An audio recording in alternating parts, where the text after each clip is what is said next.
Welcome to Court Case.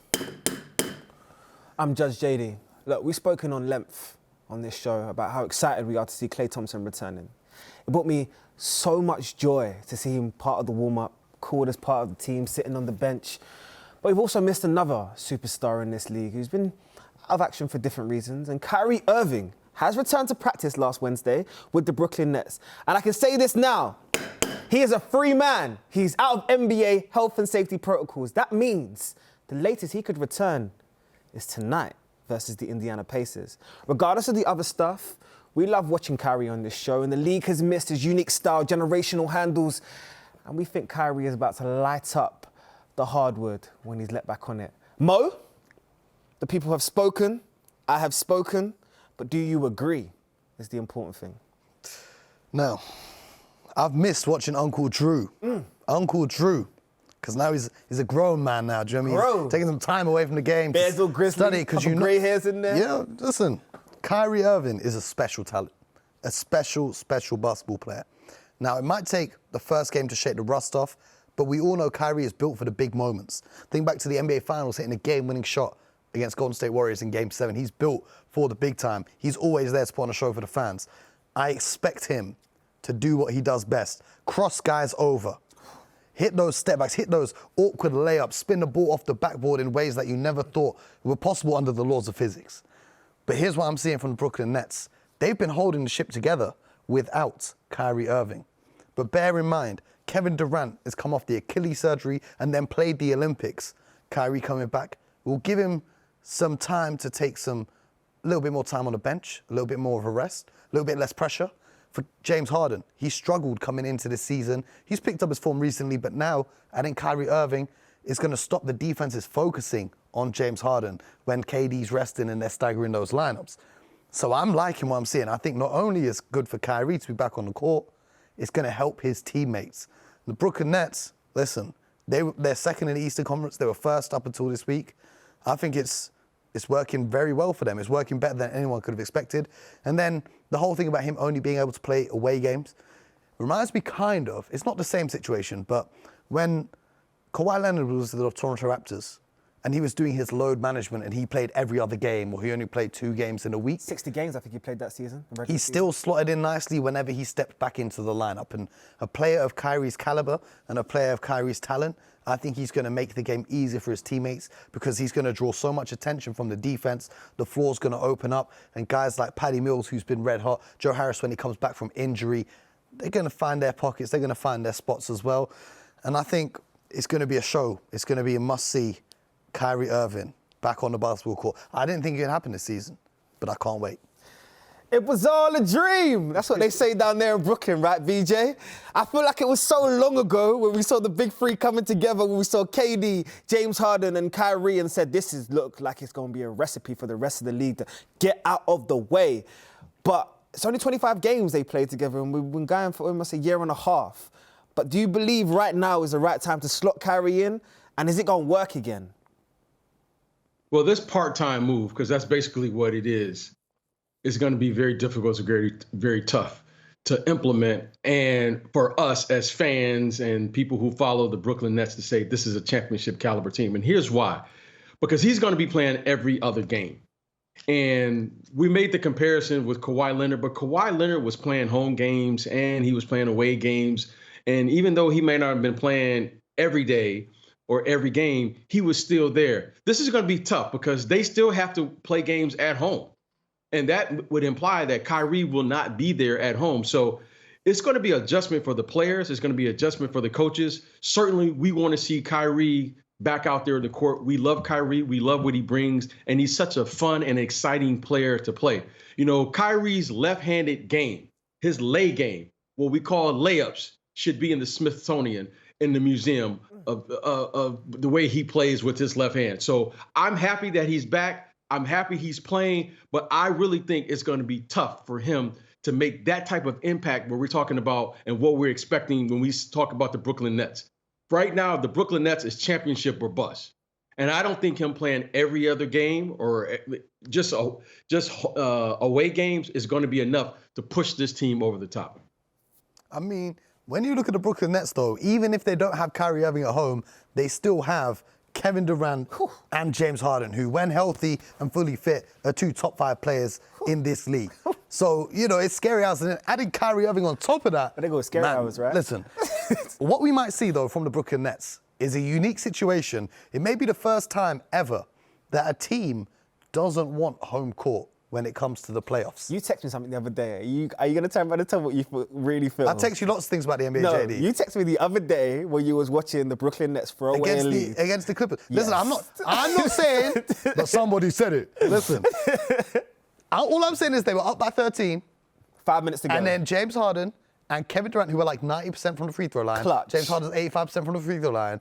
Both missed free throws down the stretch, and they lost the game. Now, I'm not saying they did it on purpose, because I would never say that. Facts. But I'm just saying that might work out in their favor in the future if they don't have home court through the playoffs, because they get an extra game of Kyrie Irving in a playoff series. And more to the point now, in the modern NBA, I don't think home court is as advantageous as it used to be, perhaps because listen, we just saw the Milwaukee BJ, Bucks. you disagree? We just saw the Milwaukee Bucks win the finals without having home court advantage. Mo, okay, we're really now this whole bubble basketball, no fans in the building. Now we're not putting an emphasis on home court. Home court matters with fans in the building, without question. You can't say that home court doesn't matter. It does matter. If you get an extra player of an all NBA level talent, who's proven, I would rather be on the road with Kyrie Irving than at home without Kyrie Irving. Okay, so you see what I'm saying? I'm not saying for every team. So the Brooklyn Nets, you'd rather have 4 games in an NBA Finals. You'd rather have 4 games with Kyrie and play 4 of those games on the road. Yes. Then you would have 3 games in the Barclays. Then with the complete opposite, the 4 games in the Barclays, and have only Kyrie for 3 of those games potentially in that series. Is that what you were saying? That's exactly what I'm saying. Wow. Okay. Give me 4 games with Kyrie Irving rather than just 3. I mean, Kyrie's proven it on somebody else's floor. You got to think about it. If it goes to a game 7, you're going to have Kyrie Irving out there on the floor. You want to have him out there for a game 7. He turns up in game 7s. That's what he does. That's all I'm saying. At this moment right now, the Brooklyn Nets probably would be on the road for a game 7 if they did make it to an NBA Finals, looking at the records of both, let's say hypothetically, the Warriors and the Suns, if they were to come out. So I guess what you're saying is correct at this moment in time. I do want to stay in the Eastern Conference, though, because right now, there is definitely something that we need to discuss. And as much as we're going to get into DeMar DeRozan and we're going to talk about how special he's been, I need to hear from both of you gentlemen. Now we're turning around and saying it, and Kyrie Irving is allowed to enter the Eastern Conference and do what he needs to do on the road and all the rest of it, but can't play in New York because we know the mandate rules. How are you guys feeling? Are you guys agreeing with me? Or you turn around and saying this? I'm going to make this a unanimous court decision. Are we saying Kyrie's about to light this court up again? Are we saying that's a yes? If he's on it, he's hooping. That's what he does. BJ, are we saying this a yes? This is unanimous. The first time. No, I'm not saying this a yes. Oh, no. You're not saying this. Okay, well, No, first time BJ Armstrong, you're going to be overruled in court, and I'm going to turn around and say it. Yeah? I'm ready for Kyrie to turn around and do some magic, and I'm going to turn around and say he's about to light this hardwood back up. Yeah? But like I said, I want to stay focused in the Eastern Conference because, gentlemen, the East is where it needs to be at right now. And if we're talking about the MVP discussion, as much as we want to pay as much homage to Kevin Durant as possible, if I judge an MVP conversation by 3 things, the narrative, where you were last season to where you are this season, wins, because that is important as well, and of course, your individual moments. And I'm going to clear my throat as I say this. At this moment right here of recording, if we're looking at all of those factors, I think DeMar DeRozan should be a lot higher in the MVP conversation than he is being considered at this moment in time. Knowing that the Chicago Bulls are #1 in the East and looking what DeMar has done in those clutch moments. I'm going to go to my Chi-Town. Chi-Town, hit me up. Yeah, I know you're out in LA, but I know Chicago runs through your blood as much as Detroit does. What are you thinking about DeMar as the MVP leader at this moment? I don't think he's the MVP leader at the moment, Jaydee. However, DeMar DeRozan is playing MVP caliber basketball, and he's without question, I'm going to put him in my top 5 just to be safe, okay? Because one, you got to say Steph Curry. You got to say KD. Giannis is right there. DeMar DeRozan is right in the ball game. He's right there, and he's playing excellent. When you say highlights, I want to see everyone raise their hand who had the Bulls to be number 1 in the Eastern Conference. Raise your hand at the beginning of the season. You'll stop lying on TV, Jaydee. I want to see. I want to see. I'm going to say to people, producer Joe, go and look up the tape. Joe, look for your text messages as we speak. You said the Bulls would be number 1. When the trade went down, I know exactly where I was. I was in Antigua. Shout out to my mum. I was sitting in her bathroom and asked the producer Joe what I turned around and said to him about what Chicago are about to do. But it's okay. We'll bring it up another day. It's fine. Continue. Okay. You said the Bulls would be number 1? Oh, okay. Jaydee did. He's the guy who said it. So other than Jaydee, no one else said that. But give the Bulls credit. Give DeMar DeRozan credit. Zach LaVine. All the players, Lonzo Ball, they've been playing excellent basketball. They currently have the number 1 seed, and DeMar DeRozan is a huge factor for why they are sitting right now at the top of the Eastern Conference as we speak. 100%. I can't disagree with anything he's turned around and said. But Mo, do you agree with what I've turned around and said in terms of my points are very clear. If we're going to make the MVP discussion an equal basis and we're not just going to pick our favourites, then we have to choose a narrative, which is where the Bulls were, which was a team below 500 last year, to where they are right now. What DeMar DeRozan has done in terms of those highlight reels, we've seen him in the final 5 minutes of competition, and only Joel Embiid has scored more points than him in those clutch moments. And of course, more than anything else, the wins. His team sits first in the Eastern Conference. But do you agree? I mean, I disagree with your statement right there, because first of all, the narrative side of things, that penalises teams that were good last year.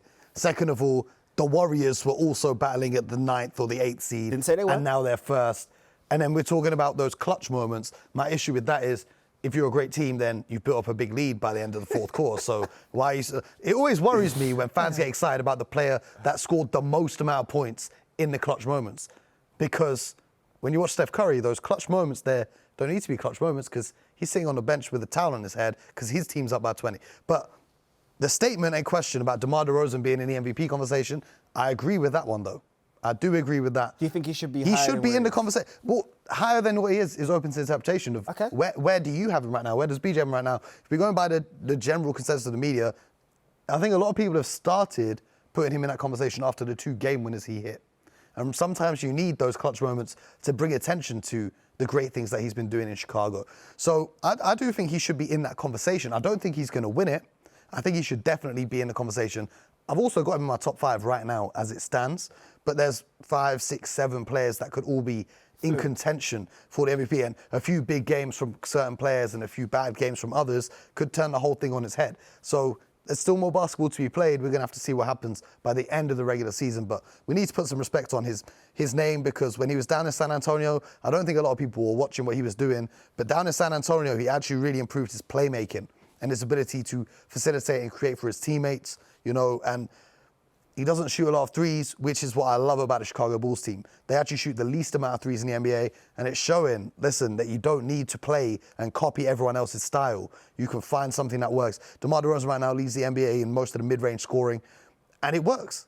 And perhaps we can see a return to the old school of more mid-range scoring, because I feel like that's a lost art. And one thing I want to say about DeMar DeRozan I absolutely love, in particular that game winner, when he got to the corner and hit that pump fake and then hit that three-pointer to sink it to win the game. You knew it was in. Listen, you can tell how much this man admires Kobe Bryant. He wears the Kobe's every game that he plays in, and that move right there, you've seen Kobe Bryant do that a bunch of times. So I've got to put some respect on DeMar DeRozan and what he's been doing with the Chicago Bulls. I mean, I'm loving the things that you're bringing up, because as much as they're not taking the most amount of threes in the league, they're also the most efficient team when it comes to shooting the three, which is showing everything that the Bulls are doing going forward. People had the question marks when the sign and trade was made about whether or not this would match. Would the cohesion be there? Would DeMar DeRozan be able to turn around and fit in as a 1A, 1B? I think if we look at it right now, this is very much his franchise. He's very much the leader of this franchise. So I ask you the question, if the Chicago Bulls was to finish with the best record in the NBA at the end of the season, where would DeMar DeRozan finish then in terms of the MVP conversation? Mo? Well, it depends, how far ahead they are in first place.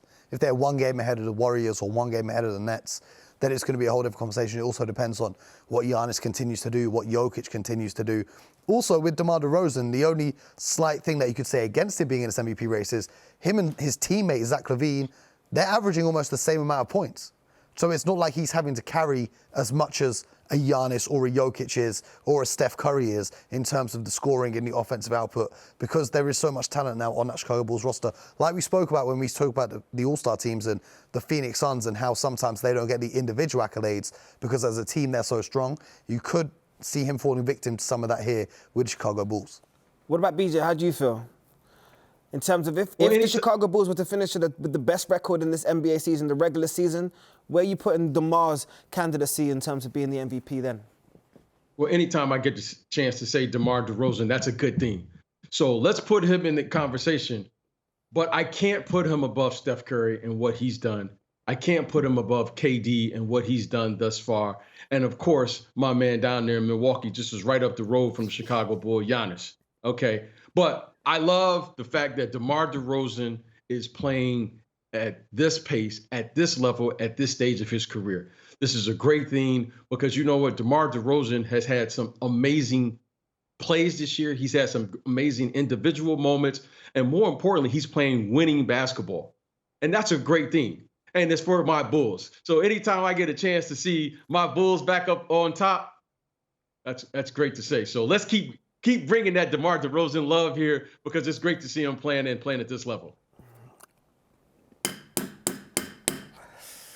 This one's going to be hard because I like DeMar. You know I'm always going to be a big fan of the whole journey from Compton, USC, and all the rest of it. But I have to agree with what the experts at Turn Man has said at this moment in time.